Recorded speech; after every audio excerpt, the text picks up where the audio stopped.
discussion. Doug and I are going to talk for about 20 minutes. Please use the chat function at the bottom of your Zoomcast to raise questions. You can also tweet questions to BPC_bipartisan.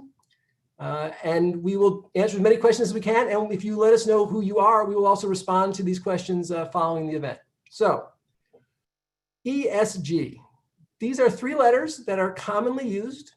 In my experience, almost everyone has a slightly different understanding of what each of the letters means. And so, Doug, I'm going to start with a real gotcha question. What is ESG? And how does S&P think about it? Well, first of all, thank you, Jason, for holding this conference today and the entire staff at BPC. And so let's think about what are investors looking at? And let me start by just defining investors in a very broad way, people that deploy capital. That could be a municipality, it could be a government, it could be an asset owner, an asset manager, a financial institution, a bank, an insurance company, or a corporation that's deciding where they're going to put their next plant. And as people have started looking at factors beyond just financial returns, and they're saying the financial returns are one thing, but when I think about risk and I think about factors which impact the correlation of my financial returns, there's the E and the S and the G. There's the environmental, the social, and the governance factors. Governance factors have been looked at for many, many years, kind of board of directors you have, risk of fraud, management, et cetera. But the S and the E are newer. The E is really about environmental impact, environmental factors that could impact a company's performance. And let me give you a couple of examples. It could be waste management. It could be a chemical or mining company. How do they manage the waste that comes out of their production processes? It could be flood and climate risk.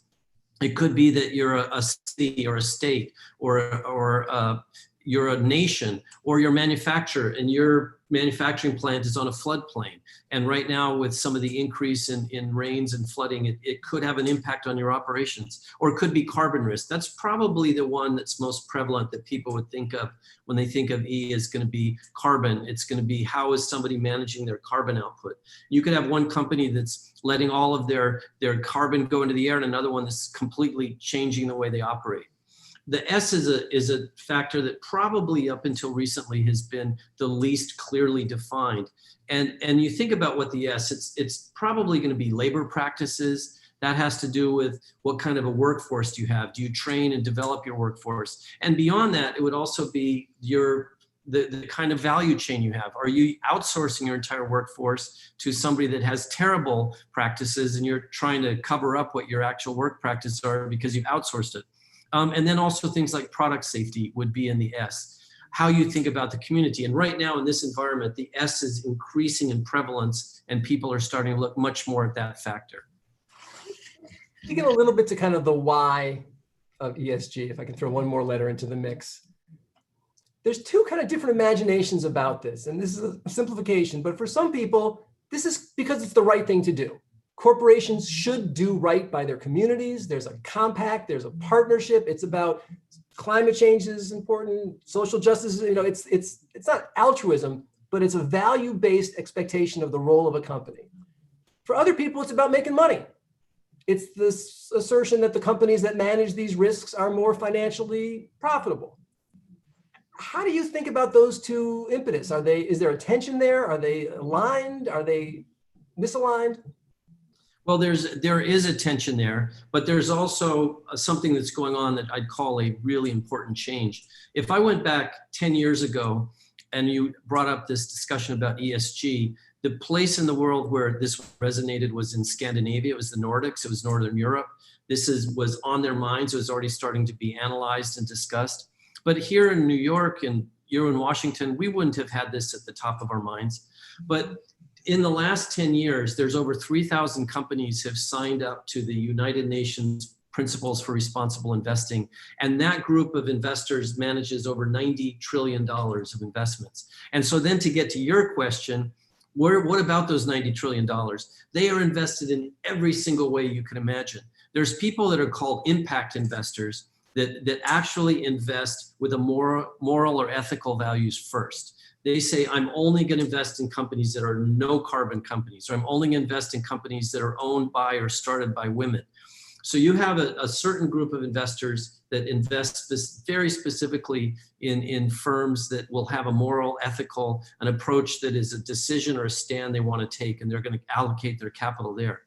There's other people that are looking, which would be investors that want to have a portfolio that reflects the people that are investing in their money. And they're saying, well, I want to have a low carbon portfolio. I want to look at energy transition over time, of an environmental impact of any energy transition. And I don't want to have a no carbon portfolio. I want to have a carbon portfolio that's going to move towards a 2 degree scenario.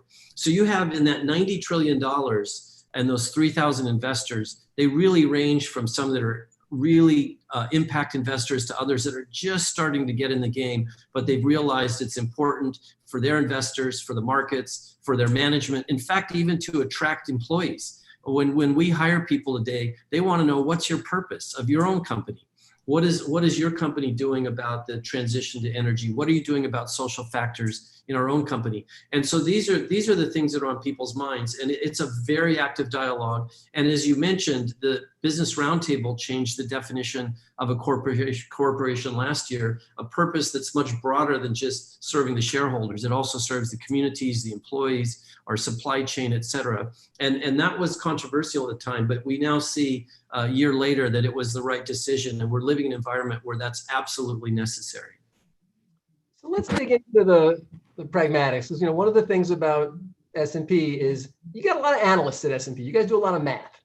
And I think just about everybody embraces the general premise of ESG. And I've never met a CEO who does not believe that he or she is in fact serving their community. And I think after the BRT statement came out, a lot of companies said, yeah, of course we signed it. It's what we've been doing for 20 years. And some said this was a dramatic change in the reimagination of our capitalist system. And the truth, of course, is somewhere always in the middle.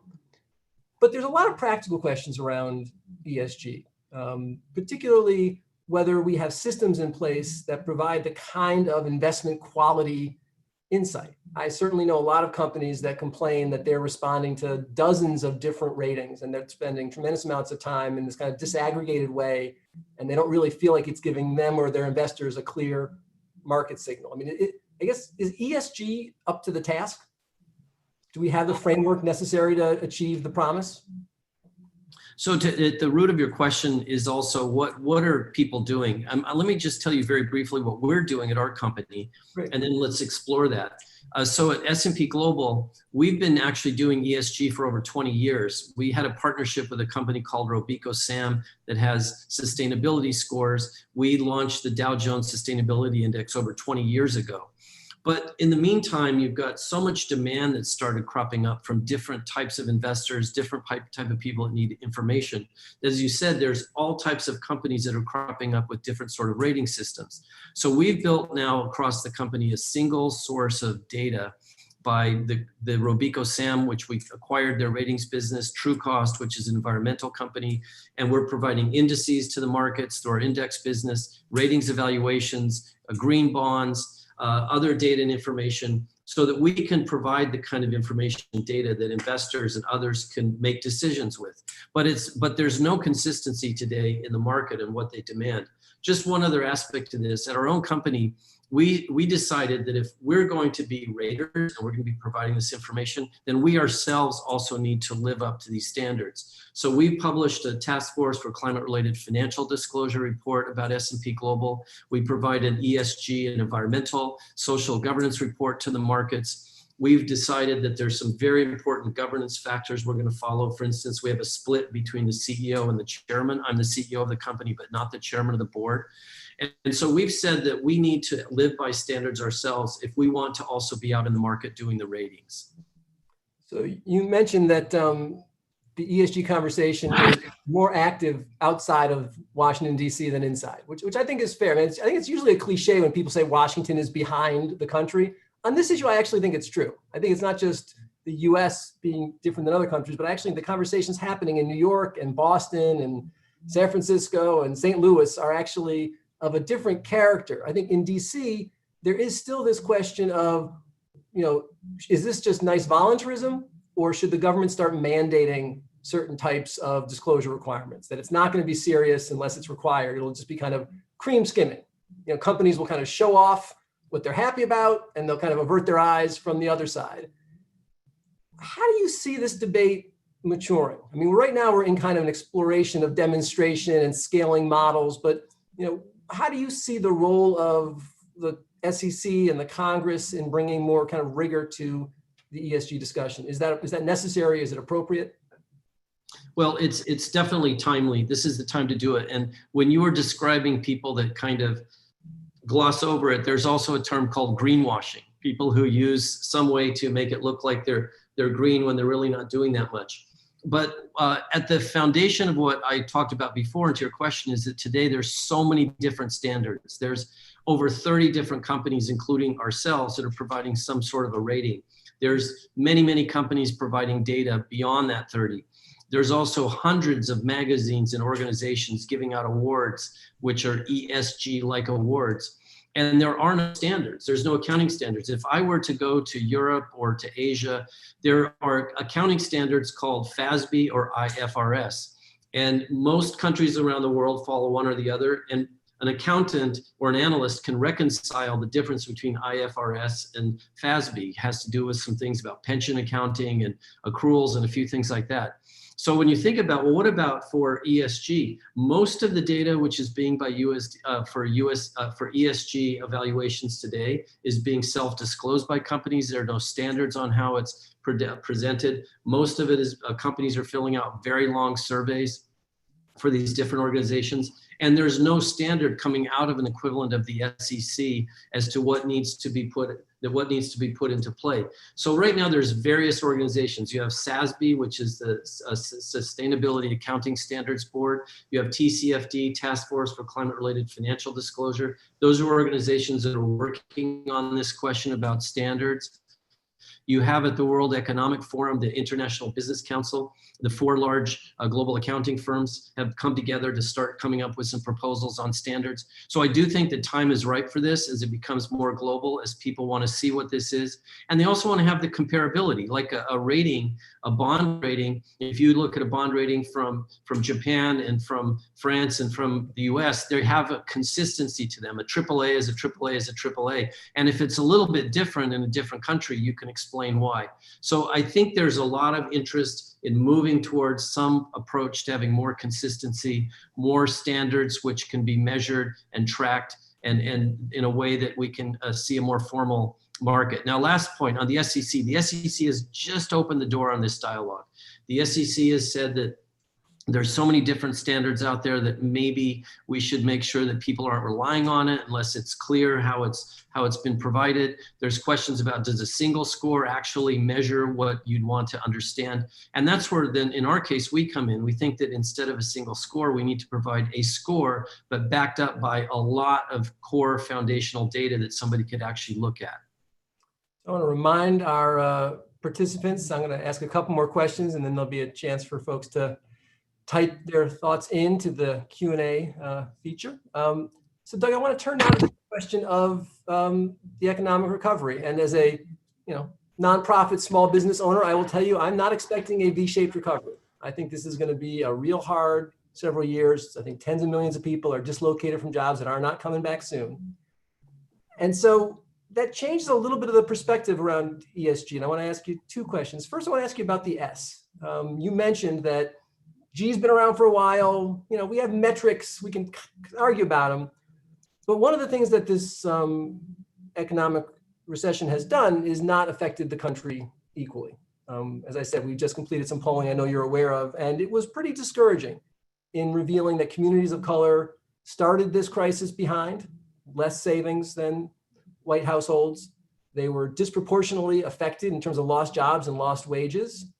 Communities of color have had much more difficulty with existing bills, missed payments, and are going to be leaving the crisis basically farther behind than they started.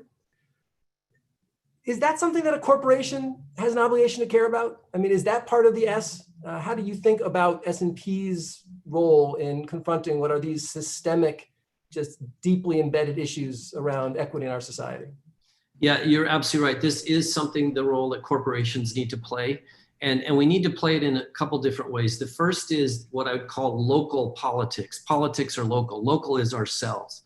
What are we doing in our own companies? Have we built a system where we've got fairness and equity, equality in our own approach to how we're managing our companies? Do we see a representation of our companies?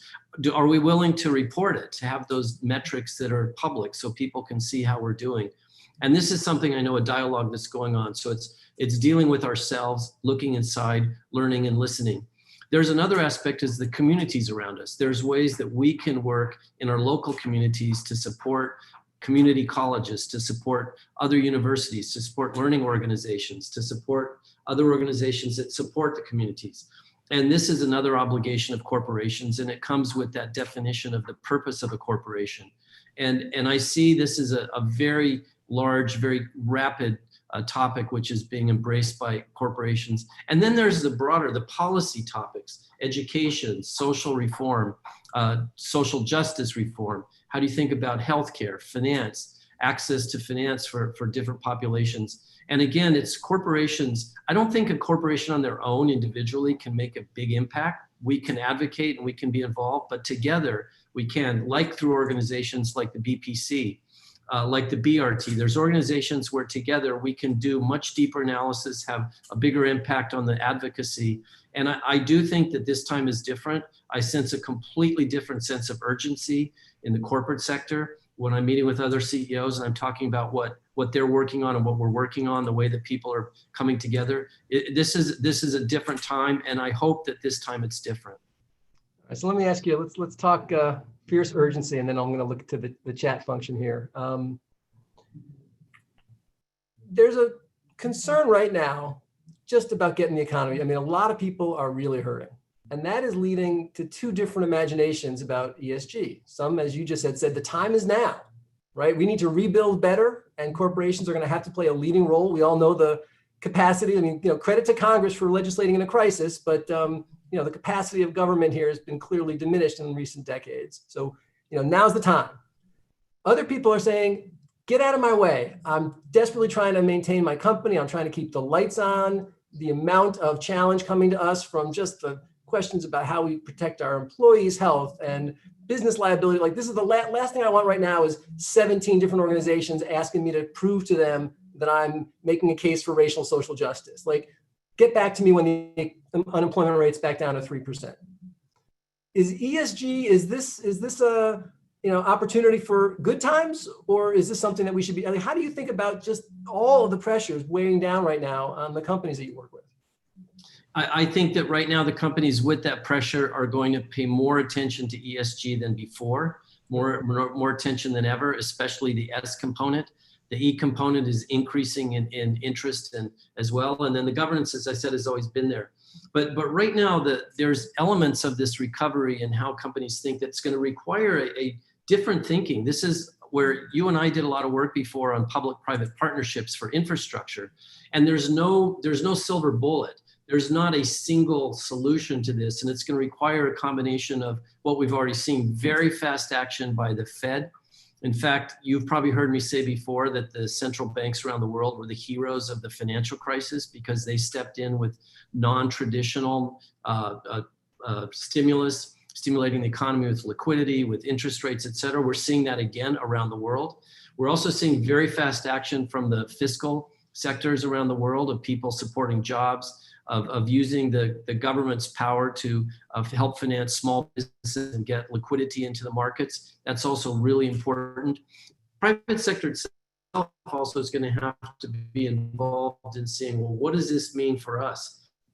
Does it mean I'm going to do this and lower my profits so I can keep my employees employed? But this is a very tough question. It's a tough market. We haven't seen anything like this before, a crisis that's a global health crisis, a pandemic, along with in the United States, a racial and a social justice crisis at the same time. So we have a lot of work we have to do, but I do have to look to the corporations and the public sector really working together with many, many different solutions. Well, it certainly argues that now is the time to have more kind of efficiency and metrics that are reliable so that people can give kind of determined, efficient responses as opposed to having to respond to 13 different surveys at the same time. So I think the work that you're trying to do to kind of anchor this is really important right now.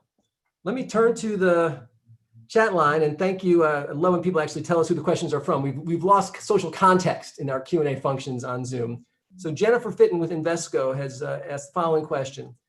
In recent statements, SEC Chairman Clayton has talked about the ESG of ESG investing, specifically questioning the combination of broad categories into one score or rating, asking whether that analysis would be, quote, significantly over-inclusive and imprecise. So what are your thoughts about, can you come up with a single ESG score? Do we need to think about each of these different tranches as distinct? How are you approaching that challenge? Yeah, we're approaching it in two ways. One way is we do have ESG evaluation solution from our ratings business that provides a single score, but it's built up of a combination of an E score, an S score, and a G score. And then on top of that, we include what we call a preparedness analysis that says a company are they prepared for the future? How do they think about it as a management organization? And so we do have a single score, but we believe that beneath that, you have to dig into the details, and your typical financial analyst, they want to have information that they can do a sensitivity analysis, a what if analysis. They want to know what were the factors underneath that. So I think that the SEC is looking this in the right way. You can't just have a single number that you can make a decision on. You want to have the information underneath, and we want to make sure that people don't blindly follow something. They need to make their own decisions and use what we provide as a way to be informed when they make their decisions, and we want to provide the information that's underneath that. Question from Tom Clark with BlackRock, who thanks you for the great overview. He notes, as you say, there are a large number of standard disclosure frameworks for issuer level disclosure, and even different naming conventions for financial products. Is there more the private sector can do to drive alignment around common language, even for things like what is, quote, an impact product or ESG inclusion strategy, to minimize confusion and drive investor confidence? Absolutely, and this is why one of the reasons that I'm so pleased that we're here today. And you have a stellar lineup of people following this conversation who are the people that we're working with across the financial spectrum to help set some of those standards. Because you're right, some people could be confused. What's an impact fund? Last year, there was some analysis done that looked at many of the ESG funds were not investing in the types of companies that they said they were going to be investing in. And maybe that's because there's either scarcity of those companies or they didn't follow their own rules closely enough. So it's a great question. And this is the time to ask that question. You know, many times people have asked me, where are we in the ESG story? And last year I used to say we were in the second inning out of a 9-inning game, or we're in the first half of a soccer game, the first half of a soccer game. I think we've moved into the third inning. In the sense that we've had many, many more people interested in this. The kind of question that we just got about how do we start setting standards, that is a topic on everybody's minds globally. And so I do think this is the time to do it. And we will be better off the more standardized we start coming with the type of information that we're providing. As I said before, it's like the IFRS and the FASB. So there's only two major accounting standards globally. An accounts receivable is an accounts receivable. And I'm not necessarily advocating we have to have only one or two standards globally, but we need to start setting up a nomenclature, a glossary, so that the type of language we're using, the way we're speaking about this becomes much more consistent. I think two more questions. So one actually kind of speaks to S&P's kind of competitive interests here. And so I want to acknowledge you are running a company with shareholders. And the question is, what will it take to get standard-making organizations to coalesce to reduce the number of standards and force common calculations to allow comparability of ESG reporting?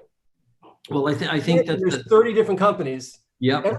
Everyone must think theirs is the best, right? Why would anybody be in the game? So how do 30 companies competing for a very significant voice in the future of our economy come together, absent some kind of federal compulsion? Yeah, so this is that combination of the public and private sector. In the private sector, you're starting to see already organizations like SASB and the TCFD, Task Force for Climate-Related Financial Disclosure. You're seeing those participants join those organizations and have this dialogue. As I said, the World Economic Forum, the IBC, is having this dialogue, being helped by the Bank of America CEO Brian Moynihan, as well as the big four accounting firms. And so these dialogues are happening, and it's starting to coalesce. I'm starting to see enough people recognize that this is a problem, that we're seeing some action on it. In addition, the investors are voting with their feet. They're starting to say, well, which of these 30 standards is the one I want to use? So at the same time that's going on, the public sector is starting to have the dialogue. In Europe, it's more advanced than it is in the United States with ESMA and in Brussels. And this is definitely one of the most important topics over the next couple of years. And for us to get into the fourth and fifth innings of the game, we're going to have to start seeing much more standardization. And it's going to come from both the private sector and the public sector together. So you just alluded to this. So let me just ask you as we wrap up this first panel. I think one of the reasons that I so enjoy working with you and S&P is just the breadth of view you have across the whole economy and your willingness to really step back and think about how the pieces fit together. So we're in maybe the third inning. What do you imagine the role of ESG is going to be in our society in the fifth inning? Where are we going to be in 5 years? So let's imagine that this crisis is finally in the rearview mirror and our economy is back to some version of normalcy. Where do you see the ESG debate moving forward?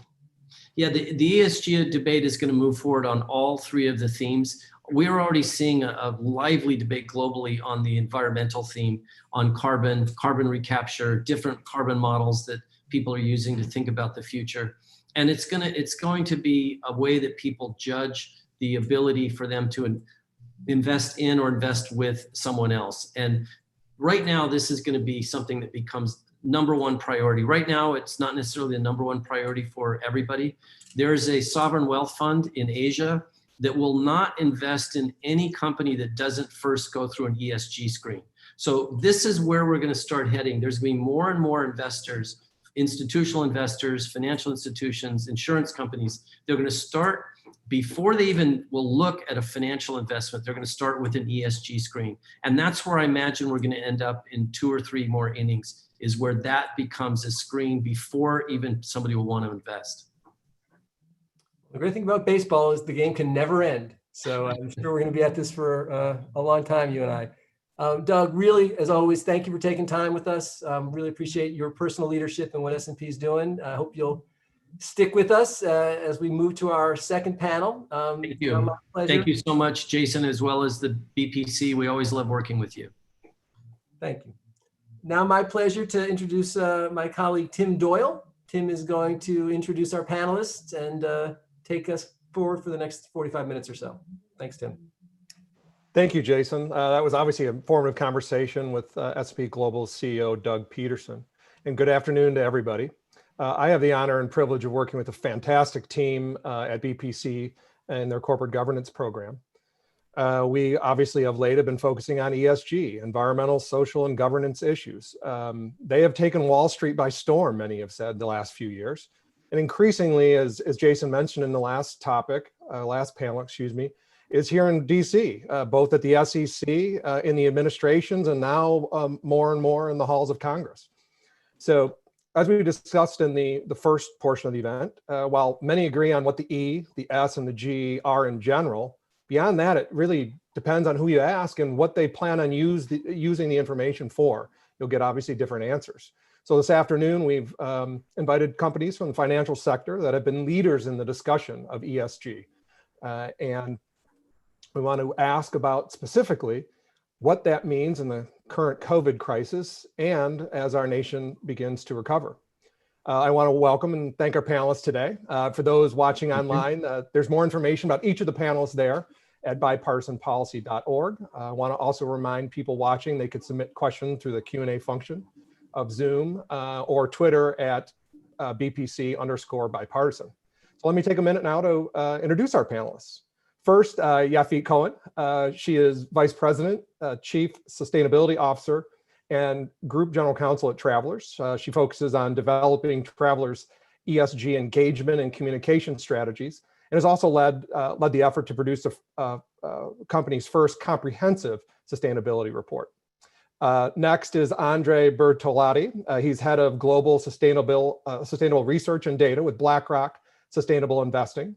He's responsible for developing sustainable investment strategies, focuses on markets value, the sustainable characteristics of companies, including risks and opportunities created by ESG and climate change.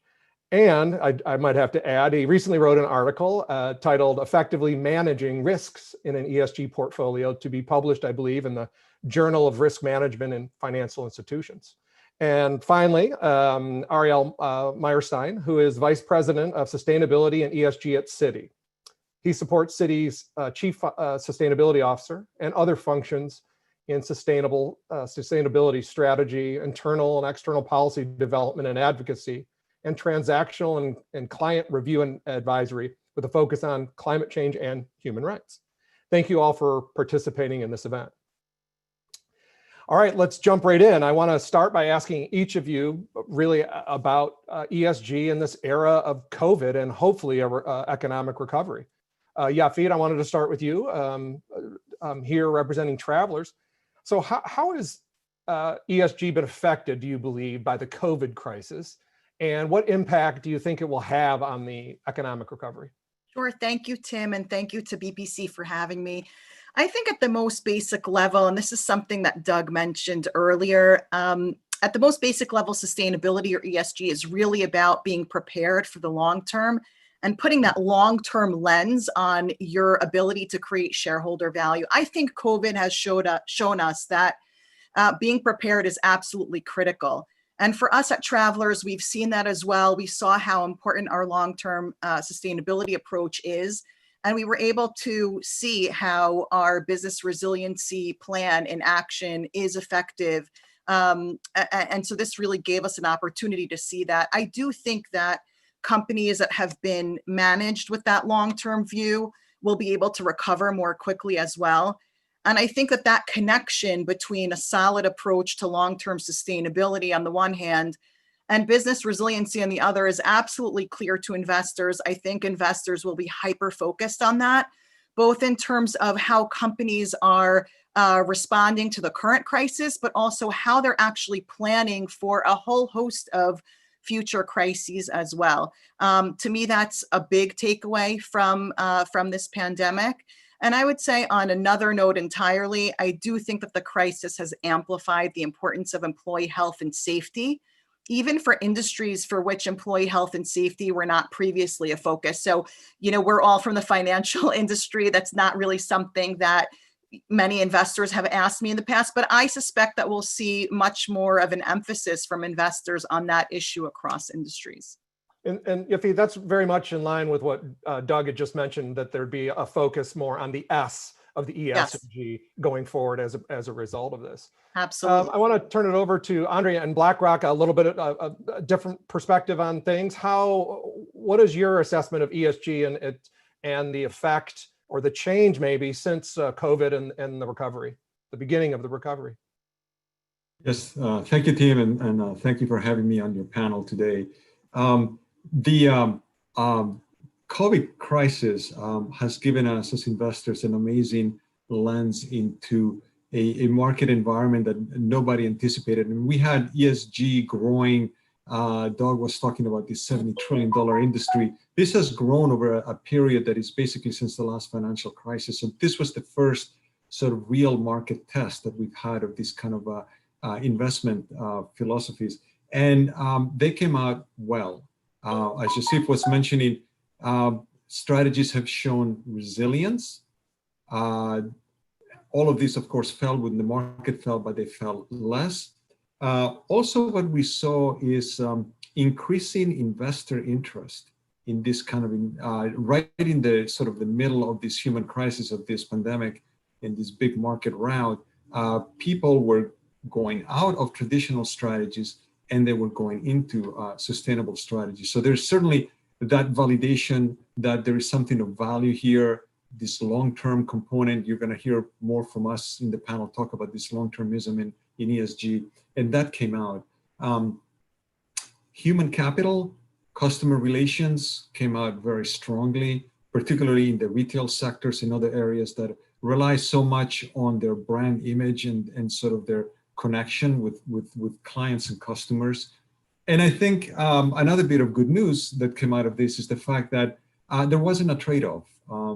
We see the E component not suffering at the gains of the S or the G, but still very much on the agenda of central banks and asset owners as an important sort of long-term metric that they want to stay and follow up on, even through this period of COVID-19 crisis. But thank you. And over to Citi from the banking side, Ariel, how has COVID changed, if anything, how you at Citi and other in the banking sector are kind of looking at this issue?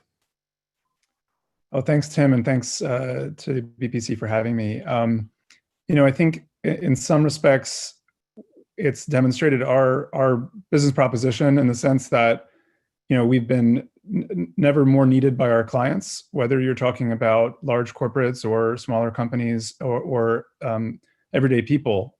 We've played a vital role in solving problems for clients in terms of the liquidity challenges and also getting government stimulus checks out to everyday citizens. So it's been important from that respect. But from the ESG perspective, I think it's been and speaking as a sustainability professional, it's been a real steroidal injection or catalyst. I think the things that people in my line of work spend our lives worrying about are now real. Climate change, biodiversity loss. The crisis, unfortunately, has given us a very real fire drill, all too real fire drill in the kind of economic losses and wider social disruption that can come from these breakdowns. And as many have pointed out, it probably is a direct result of biodiversity loss that we're even struggling with this pandemic. So it's made everything that much more real. I think it's also been a bit of a brutal lesson in what not to do, in the sense that we need to spend the time and money now preparing for the future, whether it's climate change or biodiversity loss. We need to put in that ounce of prevention. We need to respond to things with data and with science. We need to be coordinated on a global level between between governments and between the public sector and the private sector. So it's really given this opportunity to kind of do a trial run and begin to imagine how do we need to change in our response to what were already crises that were kind of on a not so low boil. And lastly, it's created urgency to respond to those longstanding issues, as others have referenced. The need to build back better and the utility in taking advantage of the current market conditions to build in sustainability into our responses and to think about how those can be catalysts for economic recovery, but also to kind of right our ship in terms of meeting the goals of the Paris Agreement. So it's hard to look for silver linings and everything that's going on and the way people are being impacted, unfortunately, by this all over the world. But I think it is presented some lessons and opportunities. All right, thank you. Yafid, I want to circle back and ask, I know that you've been leading the charge at Travelers with ESG. I know we started from the last panel, and we've been talking about ESG can mean so many different things to so many different people. So how has it changed at Travelers, or what have you kind of learned in your experience through guiding Travelers through their recognition, if you will, of ESG? How's that changed over the last few years? I think that's a great question, Tim. And we did start the last segment by talking about what ESG means to Travelers. And this is similar to what Doug was saying, but to Travelers, ESG is really about risks and opportunities. And it really refers to the risks and opportunities that could impact a company's ability to create value over the long term, how a company is managing those risks, how it's taking advantage of those opportunities, all for the purpose of ensuring the company's long-term economic sustainability. And at Travelers, especially as an insurance company that takes that long-term approach regardless with its business, we've been looking at risks and opportunities, to be honest, very broadly, even before ESG was a term that people used. And I think there's been a recognition at Travelers for a very long time that the company's long-term success doesn't only depend on our financial strategy, our business strategy, our competitive advantages. It really also depends on those commitments that we've made to other stakeholders, our customers, our communities, employees. etc. But all that being said, over the last couple of years, we've really taken our efforts to the next level. And by that, I mean really two things. First of all, we've been engaging much more deeply with our shareholders and with other stakeholders on ESG issues and our approach to sustainability and how we're integrating those ESG factors that are relevant to our business into our business strategy. And the second thing that we've done is we've really significantly enhanced our sustainability reporting to meet our investors' needs. And believe it or not, before last year, even though the company has been doing so much around ESG, we really hadn't told our story effectively. We hadn't really prepared sustainability reporting that would be helpful to investors, to ESG data providers, to the market. And so going back a couple of years, late 2017, early 2018, we really spent the time and the resources to gain that understanding of the ESG ecosystem, to understand what our investors were looking for, and to really beef up our sustainability reporting significantly. And the way that we did that was by going out to our investors. And over the course of a couple of months, we actually met with about half of our investor base in shares outstanding, which comes out to about $11.9 trillion in assets under management. And all of those engagements really served as the foundation for us, for our approach to reporting and the frameworks that we used and the topics that we covered, et cetera. And then the end result was that sustainability site that you mentioned earlier that takes that integrated approach to reporting. And by that, I mean, we really are looking at how we create value in the most holistic sense, rather than looking at environmental, social, and/or governance issues in a vacuum. And we just learned a tremendous amount from our investors and from other stakeholders as well. And we ultimately also have, we were talking about frameworks and standards for disclosure in the last segment. And we did hear a tremendous amount from investors around SASB and around TCFD. We saw a lot of momentum from the market there. So we did also put out standalone SASB and TCFD reports. And we continue to engage regularly with our investors to get feedback from them. We went back out to our investors in the off season in the fall and met with about 40% of our shares outstanding again, which also helped to enhance our reporting. And the last thing I would say is really with respect to the evolution of ESG at Travelers, because ESG is integrated into our business strategy and because we look at ESG factors really as business factors, to the extent our business evolves, our ESG initiatives and our focus evolve as well. So it's just this organic process. And then, we continue to have our finger on the pulse in terms of what's going on in the world around us. And that also informs our initiatives, our ideas, and everything that we develop internally. Right, exactly. Andre, I want to switch over to you, BlackRock. With $7 trillion under management globally, as we talked about the various aspects of ESG, there are lots of different definitions sometimes depending on who you ask.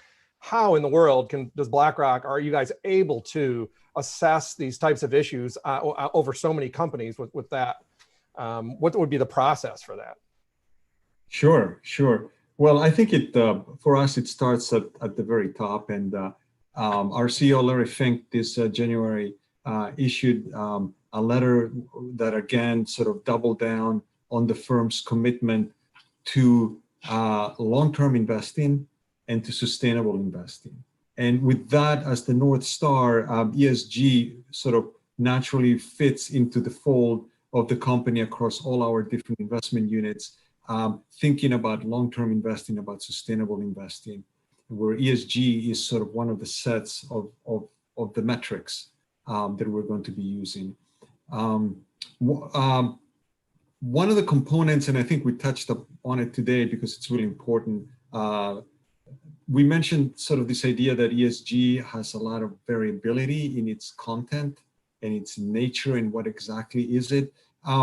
We don't think that is sort of limiting what we should think about long-term investing. So we would see the content of both the E, the S, and possibly the G sort of evolve with time. One example would be for us to include cybersecurity as a G factor, right? So maybe that wasn't there, a while back, but it's there now. So there are sort of components of these that expand with our understanding of what makes good company policy, good social policy, sort of good environmental practice. We support SASB and TCFD because they are helping all of us, investors and asset owners alike, to align as to what is important. What is it that we need to focus on? I know we'll touch upon this in a little bit later on, sort of this concept of materiality. Another thing that is interesting is that the nature of ESG data is also changing. So it started, Doug mentioned on the G front, evolved in the E and the S. Now we have access to machine learning, big data, AI sort of techniques that help us get data that is not released by companies. So we don't have to rely on sort of disclosures to understand ESG better. We can just go out and sort of obtain this information.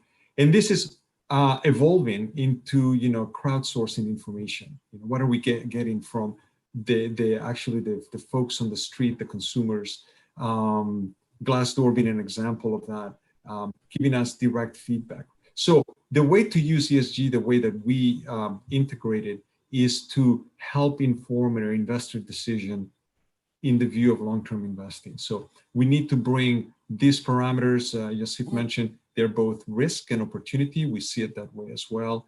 Understanding sort of where the exposures are maybe misaligned with trends that we see, and opportunities where companies are sort of forward-leaning into either, a low carbon transition, electrification, or is it new products, new services that are being offered. That said, there are challenges. There are lots of challenges here. We touched upon sort of diversity of the data, the different metrics that are being used. But what's really interesting is that this is all voluntary data that companies are disclosing. So there are non-reporting companies. And what do you do about those if you want to hold them in your portfolio? How do you, assess those exposures? There are private companies that are not required to disclose yet. They operate in the market. We need to know about them. There are small cap companies that maybe don't have the resources to do the full reporting. Need to think about them. Emerging markets, areas where maybe this is not yet ingrained in the corporate culture. So all of this is evolving. So the way that we use ESG is to sort of inform our long-term view, inform our long-term investing goals that we are sort of providing to clients through a number of different options of different investing products. We talked about screening. We talked about sort of more focused ESG strategies, and that is sort of how we see the full integration of ESG. Right. Well, I know that many companies that are out there are trying to figure out how ESG applies to them in various sectors. And I'm really referring to outside the financial services sector, like how heavy manufacturing or some of the other industries and the relevance of certain, and we certainly will talk about materiality in a second, but the relevance of ESG scores or ESG factors to them. It may very well differ from sector to sector. And so I know that some industries are really struggling with, well, how do we do this? How do we provide the information necessary so that an investor can know what we're doing and know that we are doing it in the way that we're supposed to do, and yet not be bogged down by factors that may not be relevant. But kind of to that point, Ariel, I wanted to talk to you about Citi and using ESG scores. Obviously, as you mentioned, companies are coming to you, individuals are coming to you, asking, trying to. You're a bank. they want to be funded by things. How do you use ESG scores in determining that and determining whether someone, the risk, if you will, of providing that kind of investment? I know that recently you all that there's certain types of industry that you have decided that you are no longer going to be investing in, but how does ESG play into that? Yeah, so it's complicated. We've been at it for a long time. And I think it's important to note, we're the world's most global bank. We're doing business in about 170 countries, bank 90% of the Fortune 500. So all of the risks and externalities of all the diverse sectors that you're referring to, not unlike BlackRock, we have to figure that out. I would say most of historically, our application of ESG, and this is, well before the term existed, came through our close review for environmental and social risks in project finance. And that's still, I would say, the bread and butter of what we do, but over time, that's expanded. So Citi was actually in 2003, one of the 4 banks globally that co-founded something called the Equator Principles, which is a voluntary framework for environmental and social risk management that borrowed the standards from the World Bank's International Finance Corporation performance standards for, what are the things that you look for when doing project finance? How do you evaluate a deal, its impacts on the environment, to people, workers, communities? How do you ensure that the client, the project sponsor, has the right processes in place to identify those risks, to manage those risks, and that's done throughout the life cycle of the project, that they remain accountable to the banks financing them. So we helped create that framework. We've applied it ourselves. We also have what we call areas of high caution, certain things, labor issues, indigenous peoples, human rights, biodiversity, resettlement, conflict risk, things that when we see them present in a project kind of raise red flags, and we use that as an opportunity to do enhanced due diligence, regardless of whether the project squarely fits within the thresholds and definitions that the Equator Principles require. And beyond that, we apply the UN Guiding Principles on Business and Human Rights as just a general framework for understanding, our responsibilities as a business to respect human rights and how we work with our clients to ensure that those principles are carried out. And then as I mentioned, over the years, this focus on projects, which, in reality is a small amount of our balance sheet in total, but is the obvious place where you would do this kind of deep analysis because you have a very clear sense of where the proceeds of the financing are going. And that's not the case when you talk about general corporate purposes finance, where you're just providing capital to companies for the general operating expenses or CapEx. I mean, what they're precisely going to do with the money is less clear. And so it becomes a lot harder to impose conditions and say, oh, well, you can only do this, or we won't finance you because you have some, problematic things in your business model. I mean, that's a lot harder. I mean, we wouldn't be in business if that's what we did. So, but we have expanded beyond project finance. We have sector standards in a lot of challenging sectors, palm oil, forestry, coal mining, coal power, oil and gas. And we use either external standards like the Roundtable on Sustainable Palm Oil or other frameworks to basically review clients in those sectors on an annual basis and make sure that they have the policies and commitment and capacity to manage the risks in their business. And then lastly, as you mentioned, we have certain activities that we just won't finance if we see them present, usually in the context of a project, but also in the context of a business model. So forced labor, child labor, certain issues regarding biodiversity, illegal logging, or other things of that nature, those just become absolute, prohibitions. So that's been an ongoing. I mean, that's not something new for Citi. I mean, those policies have been in place for quite some time. We've had a lot of those prohibitions, and a lot of these sector standards have evolved. Like I said, since 2003, we've built on it over the years.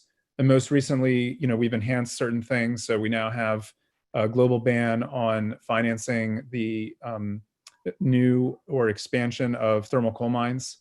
And we are going to be phasing out our exposure and our financing to that sector. Companies that derive 25% or more of their revenue from thermal coal down to 50% by 2025 and by 100% by 2030.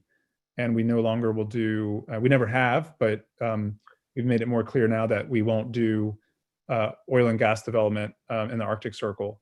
And, we're evaluating climate risk, more intently now across our portfolio. And it's a very challenging area to try and figure out exactly how to calculate climate risk, whether it's exposure to transition risk in terms of changing technologies or policies versus physical risk exposure.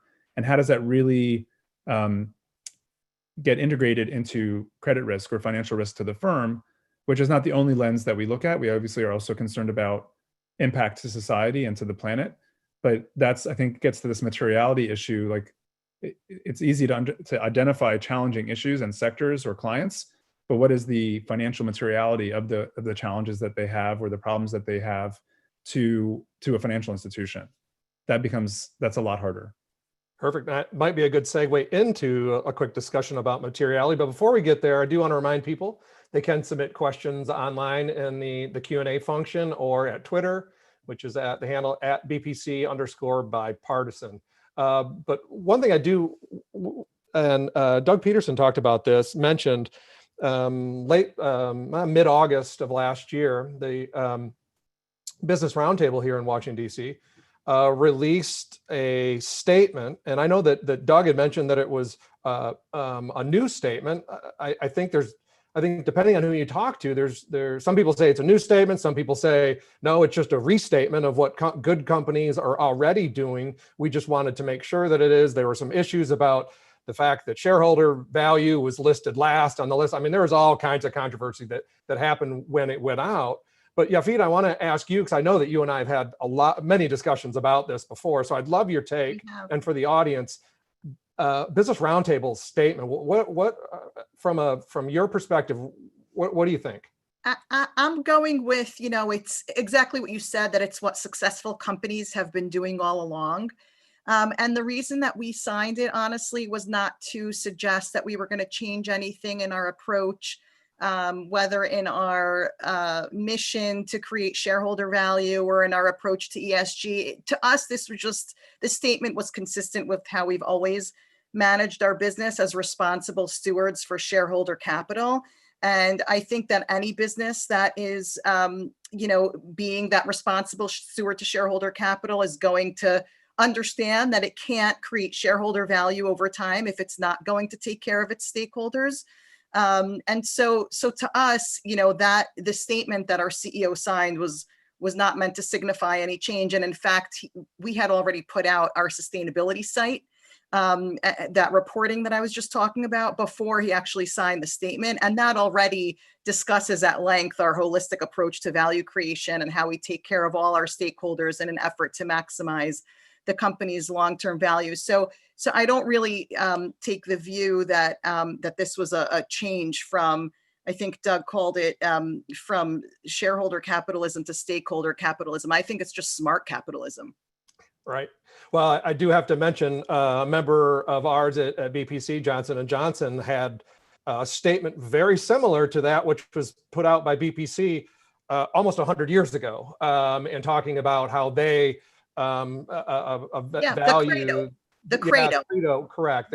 They value the communities and stuff. So it's just an interesting topic. Doug brought it up. I figured we'd talk about it here. Yeah, sure. But I do want to get in materiality, the issue of materiality, which of course is a term of art. Lawyers like myself love to use terms of art because we then get to argue about what they mean. And to that point, materiality is a topic that I know the SEC is talking about, Congress is well, but in particular the SEC is, and that really has to do with what companies have to disclose, what is material. And there's clearly a legal definition. Supreme Court decided what that meant. It's still kind of open to a little bit of interpretation about what that is. But when it comes to ESG, when it comes to, and this gets back to the, different businesses and different sectors believe what they disclose, they look at it from their own assessment of what material is. And there are certainly those that argue that the individual company is the one that should really be determining what's material and therefore then what's disclosed. But I did want to ask the group, and I can, Andre, I can come back to you. Materiality, how does BlackRock use materiality? Do you use the same definition like throughout, or does it just depend on how you're using the information? Tim, that is perhaps one of the longest and continuing discussions that at least I have with my team at BlackRock is, we say it's material, and somehow, that kind of explains, everything. It's material, but then people say, okay, well, what do you mean? And so we have taken sort of the definition of materiality from the lens of an investor. What's material to an investor, right? You mentioned the Supreme Court definition. SASB has adopted that in a way. but they've also evolved that definition into some kind of an investor outcome. And that's where we are starting to focus. How can we connect sort of sustainability and ESG with an outcome? The outcome can be that you lower the risk, you lower an exposure, you position yourself for an opportunity, you position yourself for an upside. That can be long-term. That is what we are starting to use and focus on as material. And what happens, at least from the experience that I've had in my team, is that when you look at, say, the data is 100 data points out there, something in the realm of 15 to 20% of that data we're finding is actually connected to the definition of materiality that we have. There is now, in our opinion, sort of an overabundance, an oversupply of ESG data. Some of it can be interesting, but then when you have to choose a position for your portfolio, how do you process that sea of information and come up with, the nuggets, the insights that you really need? It's too bad for corporations. We are one of those that suffer this because we have reporting, volumes and volumes of data to everybody, the markets, the surveys, the NGOs. So everybody wants to know something. And so there's almost like an over-reporting. And we go again back to this concept that the SASB and the TCFD helping us understand, both as an investor and as a corporation, look, all of this is great. We love to hear about all of this, but just tell us, about your scope 1 emissions. Tell us about your scope 2 emissions. Tell us about your inclusivity and diversity policies. Tell us about your shareholder rights policies. Tell us sort of the things that are then going to make us a better long-term investor, help us align, ourselves with the goals of the company. So, that's how we see materiality. There is also the idea that a characteristic of a company, then gets reflected in the type of securities that it issues. Is something for the bond market equally material for the stock market? And we're starting to make sort of that nuance that says, well, these things are securities being priced differently. Stock and bonds are, to some extent, low correlation, yet they're issued by the same company that has the same carbon emissions. So why is the market looking at these differently? And so there's another sort of view where materiality can take sort of a sharper definition.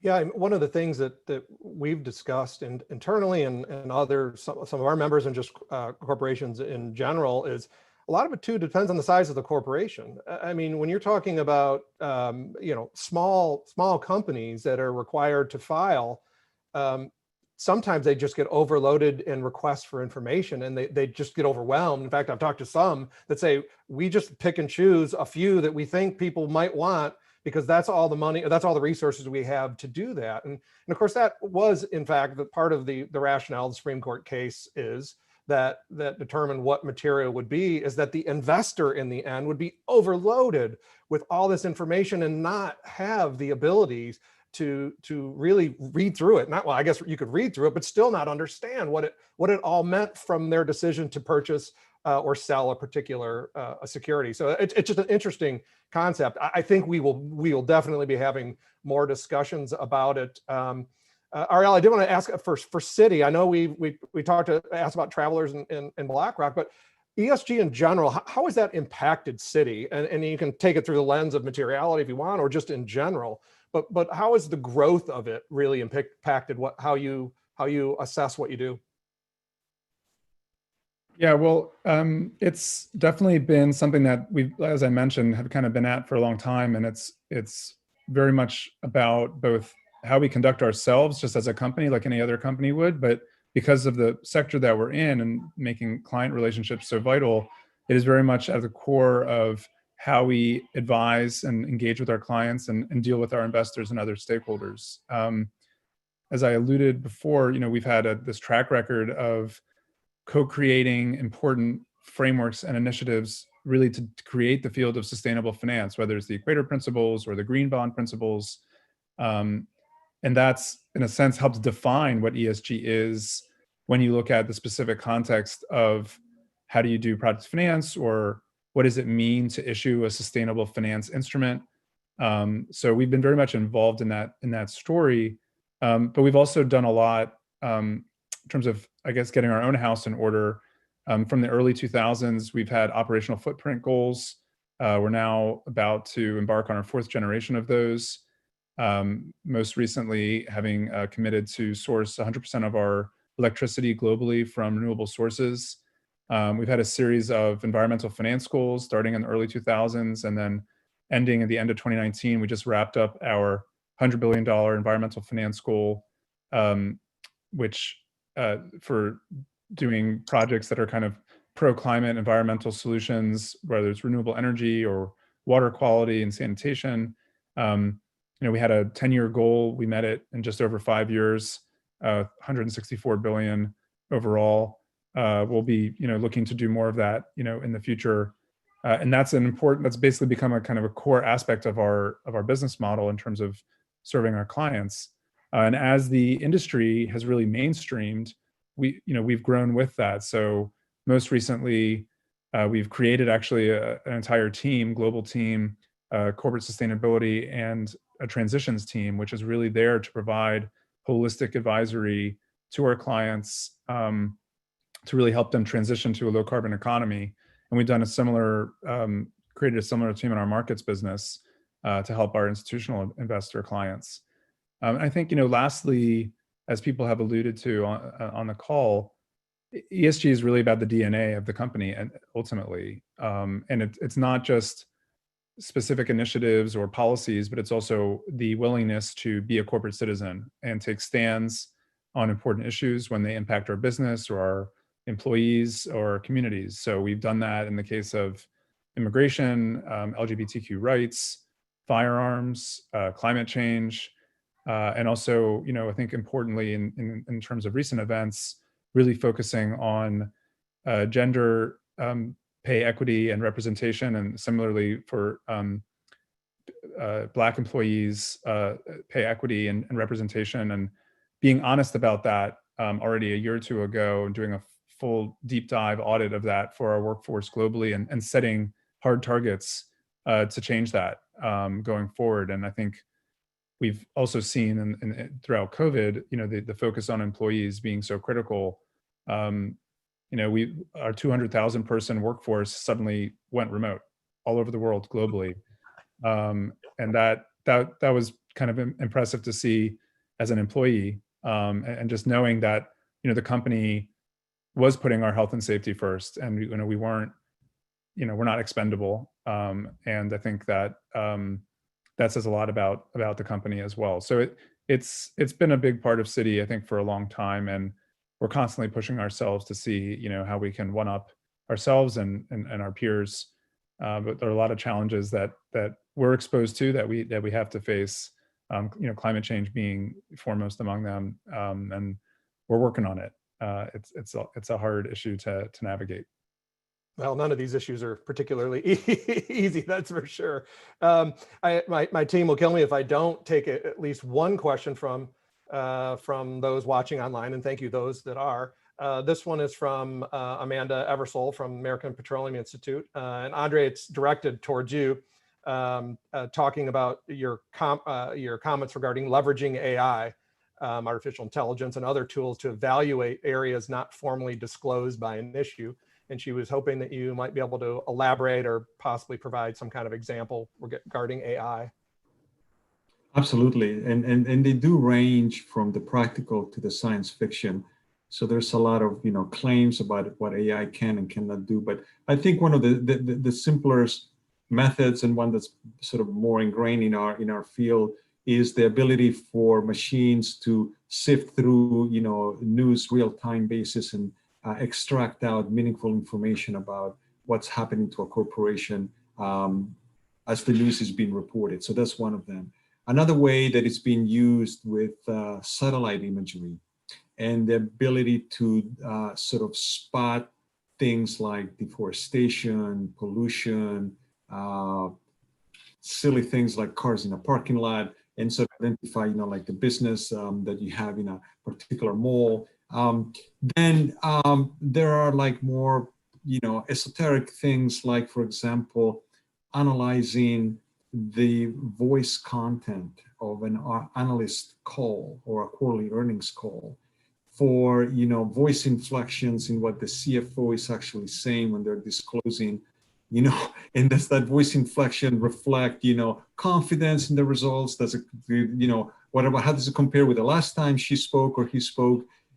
So there are sort of those edges where research has been done and they're trying to understand what AI can do. But I think right now, when it comes down to the practical component, it's been very useful in identifying negative issues, controversies, bad news, accidents, things that are immediately impactful. So call it the downside of a particular news event. There's very little by way of analyzing a company. Ariel, if you guys came out with a great positive announcement, I would say AI is not geared to sort of identify sort of the good news that you guys just announced. They're all gearing to understand, is there an issue with the company that we need to understand? So an evolving field, and practically now, every month there is sort of another really interesting application of this artificial intelligence technology. Right. And I do have to mention, we have a robust project at the Bipartisan Policy Center on AI. My colleagues work on that, and it's fascinating because it can be applied to so many different things. The future is, it's almost unbelievable what might lie ahead. Yafid, I wanted to circle back to you. This was something that Doug and Jason briefly talked about just towards the end. It had to do with whether ESG, the E, the S, and the G would be better suited, and I'm paraphrasing a little bit, better suited if we separated them and talked about them individually, as opposed to putting them all together and categorizing it in that sense. Do you have thoughts on how you think that should be? I mean, we always talk about it as ESG. I'm not even sure in my mind I could do that in that way, because we've been talking about it in the other way so often. I don't know if I have the answer for you, but I think it's really hard to lump everything together into one score. And as an issuer, it's really difficult to get a report from some, ESG data provider that says, you got a 62 out of 100, or you got an A-, or, whatever the case may be. It just, there's so much nuance. There's so many layers. Honestly, even the E, the S, and the G have so much within them that I do think that the more that we can separate them, the more information that can be provided to investors. I'm not an investor, so can't speak for them, but I would think that that would be more helpful. I know that from an issuer perspective, being able to really understand how a data provider is providing that information, what is included in that, would be really helpful to us when we're putting out our own reporting, and when we're kind of figuring out internally which ESG initiatives to embark on, or what kind of principles to sign on to, or anything like that. So I think it would be helpful to really split them up. Yeah, but there's a lot more to discuss. But I did want to thank the three of you, Yafid, Andre, and Ariel, for your participation. It was just enjoyable, and we'll hope to have you back on a panel. Obviously, BPC is going to continue to engage on these issues as we have been doing in the last couple of years. And we hopefully, at some point, hope to work to a bipartisan consensus on what this would be when we look at it from a Washington, D.C. perspective. This is just something we're going to talk about more and more as the economy hopefully comes back. So again, thank you to the panelists, all those that joined us online. We look forward to seeing you again at one of our next ESG events. Thank you. Thank you, Tim. Thank you, Tim. Thank you.